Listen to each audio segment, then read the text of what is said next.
Olá, hoje eu vou falar sobre autodefesa contra manipulação. Autodefesa contra manipuladores inclui negociação e contra-manipulação. Então é possível que você tenha que usar alguma das técnicas para você conseguir acabar com a manipulação que está acontecendo com você. Para você reconhecer um manipulador psicológico, você tem que ficar atento a pessoas que continuam a fazer os outros ficarem abalados. Sabe aquelas pessoas que colocam os para baixo, que deixam aquela situação constrangedora, gosta de constranger pessoas, de criticar pessoas. Fique atento a essas pessoas. São os principais indícios para você reconhecer um manipulador. Geralmente eles usam uma técnica muito famosa que é a do bate-corre. Então, consiste em destruir o outro psicologicamente, ou seja, sua autoestima, e na sequência eles vão lá e tentam fingem que colocam aquela autoestima de volta com palavras falsas. Mas tudo isso descaradamente. E o que acontece? As duas fases do manipulador são falsas. Tanto a parte que ele abala a autoestima, quanto a parte que ele elogia a vítima de novo como um sinal de recuperação. Então, nesse caso, o medo é instaurado na vítima, a autoestima é perdida. Então, aquela pessoa que estava se preparando para sair, ou então ia ter alguma ideia interessante na cabeça que gostaria de compartilhar com as pessoas, de repente ela não quer mais compartilhar nada, e ela não quer mais dar aquela brilhada na sua situação, né? Uma pessoa com medo se torna insegura e propensa para ficar ainda mais quando perto de um viciado em poder. Então, pessoas que adoram poder, elas são capazes de colocar a pessoa em medo e elas com ainda mais medo e ainda mais inseguras quando elas estão perto dessas pessoas. Então não consegue falar, né? Fica aquele famoso tímido, né? E o tímido geralmente não é tímido porque ele quer, é tímido porque ele é abalado, ele é criticado, ninguém quer ouvir suas ideias.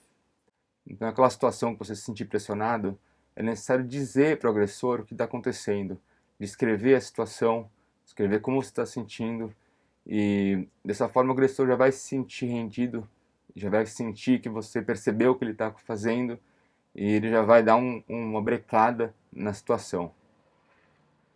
Algumas perguntas importantes para fazer num confronto privado, né? O que eu ganho com isso? O que você espera de mim? Posso opinar sobre essa situação? Isso é uma pergunta ou você está me comunicando? Isso é prudente? Essa linha de pensamento, de questionar o pensamento do agressor, é muito interessante, porque muitas vezes ele vai surtar, ele vai ficar irracional, ele vai ficar irritado, e são indícios fortes que a pessoa está com uma mal intencionada, e você pode realmente simplesmente abandonar a situação, né? Você não é obrigado a conviver com nenhum tipo de manipulação na sua vida. Você pode também recusar o pedido do manipulador, mais complexo que pareça, você vai tirar o poder do manipulador. Então ele vai entender que você não está mais disposto a sofrer os comandos dele, né? Você tem direito de mudar de ideia sem dar explicação e sem sentir culpa. Então você não é obrigado a prometer que vai fazer algo para alguém e fazer alguma coisa, fazer outra coisa, continuar fazendo. Você não é obrigado a fazer nada nessa vida. Você pode simplesmente sumir e desencanar daquela situação. Pode confrontar o manipulador no privado, porque em público sempre você vai ter um problema muito sério. Geralmente ele tem um apoio da maioria e as pessoas podem se virar contra você. E é seu direito de ter ideias diferentes da do agressor. Você não é obrigado a concordar com todo mundo e com todos, né? É importante você duvidar de elogios, porque isso pode fazer parte do processo de dominação do manipulador, condicionando suas ações. Aquele famosa recompensa de quando você faz tudo certo, de quando você faz tudo como ele quer. Então, quando vem o elogio, duvida. Entenda melhor o porquê que a pessoa está te elogiando. Nem todos os elogios são genuínos. Você deve ficar longe de manipuladores. Você tem o direito de escolher as suas amizades e as suas relações e relacionamentos. Então, se você detectar alguns desses traços, alguma dessas técnicas que a gente estuda aqui no canal, você fica longe, não precisa ficar perto. Você não precisa batalhar e nem tentar uma guerra de dominação com esse tipo de pessoa. É simplesmente, você pode se afastar. Eles se afastam também quando não dá certo. Então é importante você entender esse mecanismo de se afastar das pessoas. Seja firme no seu humor e sentimentos. Entenda quando alguém tenta inserir um novo sentimento na sua vida. Então você está vivendo uma vida tranquila, você está vivendo pensamentos tudo ok, trabalhando, e de repente aparece um problema gigantesco novo que te remete a algo emocional. Você tem que trabalhar aquilo muito rápido, uma pessoa está te coordenando. Você não é obrigado a aceitar sentimentos novos na sua vida. Você não é obrigado a catar e nem senti-los. Por mais que a pessoa seja muito incisiva, você não é obrigado a entrar nessa onda. Caso você esteja tentando empatizar com uma pessoa que esteja em depressão, que esteja mal, que esteja com ideias muito ruins, esteja tentando trazê-la para cima como um amigo, uma pessoa próxima, é importante você empatizar com os sentimentos dessa pessoa, você entender o que ela está sentindo, tentar passar pela pele, mas é muito importante você não sentir eles de verdade, porque senão você vai entrar no buraco também. É um processo neural muito básico que um lado sempre copia o outro na parte sentimental e na parte cognitiva. Então você não, dessa forma, você não pode sempre entrar na cabeça do outro e tentar viver dentro da lógica do outro que está na sua frente, né? Tanto para um manipulador quanto para uma pessoa que tiver uma situação ruim, que também vai ser uma manipulação, né? Então, uma pessoa pessimista, aquela pessoa que sempre vai tentar achar uma falha, ela é uma pessoa manipuladora também. Então, esse é um padrão comum para todos os casos de manipulação. Então, tenta sempre mostrar o seu lado, um lado positivo, um lado legal, um lado que funciona, e não tenta viver o outro lado. Se o seu lado está funcionando, ele já é bom e ele funciona para você. Situações extremas de pânico, como no incêndio, sempre existe uma liderança emocional, uma liderança de sentimento, através da pessoa que está sofrendo maior sentimento naquela situação. Então, é comum essa pessoa ditar o sentimento coletivo e o tamanho do pânico que todos vão estar sentindo. Para quebrar essa corrente, uma parte do grupo deve criar uma corrente muito positiva para conquistar um sentimento alfa na situação e tornar aquelas pessoas em pânico calmas e conseguirem fazer um procedimento de evacuação de incêndio, por exemplo, que seja mais eficaz. Quanto mais forte a emoção transmitida de uma pessoa, mais intensa ela se tornará e afetará as pessoas ao seu redor.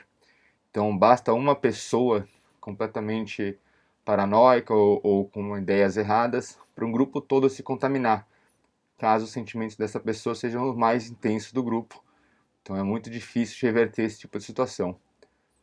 A felicidade atrai felicidade, o pânico atrai o pânico e a tristeza atrai tristeza. Para aqueles que gostam de falar problemas, evitem ao máximo, a não ser que realmente você precise de ajuda do seu ouvinte.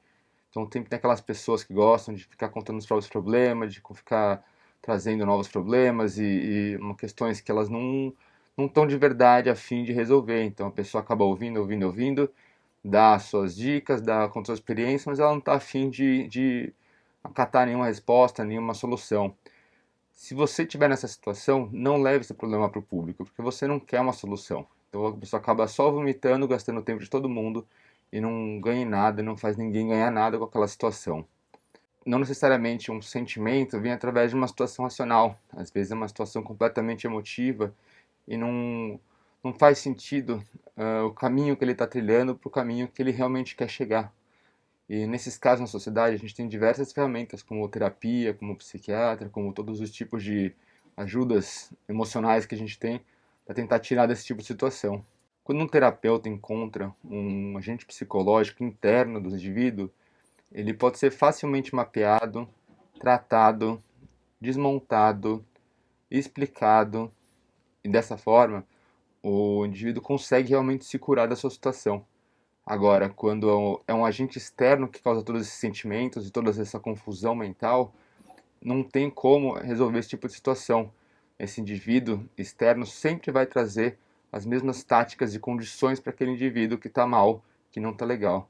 Então é importante peneirar bastante quais são as pessoas ao redor para não continuar entrando no ciclo vicioso de cura e doença, cura e doença.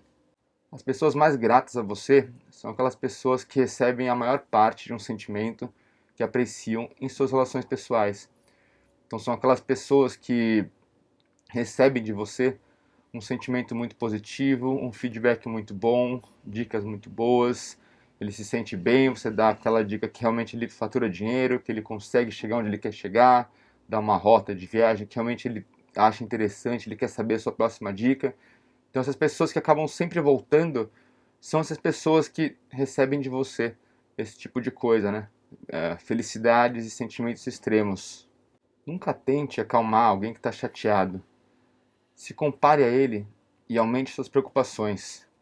Explique melhor aquelas situações, extravase o assunto, vá além. Seja mais doido que o doido. Ele vai se sentir ouvido. Isso é melhor do que você tentar falar, calma, vai ficar tudo bem, tá tudo tranquilo, tá tudo numa boa. Não, não é. Você vai deixar a pessoa completamente paranoica nessa situação. Então é preciso você embarcar na situação da pessoa para você conseguir ter a chance de revertê-la, né? É preciso entender o problema por completo para encontrar falhas no raciocínio dessa pessoa ou a solução do problema que realmente pode existir. É preciso ter empatia e depois perguntar. Então você precisa ouvir a história inteira, entender o que está acontecendo. Você precisa realmente tapar do sentimento que essa pessoa está, mesmo que você não sinta, mas você consegue entender qual é o sentimento. Depois você pode fazer algumas perguntas, aprofundar um pouco mais no assunto. Então, se você apresentar uma situação que você viveu, e que seja parecida, e que você compartilhe sua história, chegue em alguma situação, em algum coeficiente que funcionou para você, algum desfecho, alguma moral que você aprendeu para a vida, você está acrescentando muito para essa pessoa, que é uma situação empática, que você realmente conta uma história que é muito parecida com a da pessoa e a pessoa vai se identificar com você. Você pode acabar virando aquela pessoa grata, aquela pessoa que a pessoa é grata e que a pessoa sinceramente vai querer o seu bem naquela amizade de respeito, porque empatia leva ao respeito, né? Não leva ao controle. Obrigado por assistirem a aula de hoje. Até a próxima.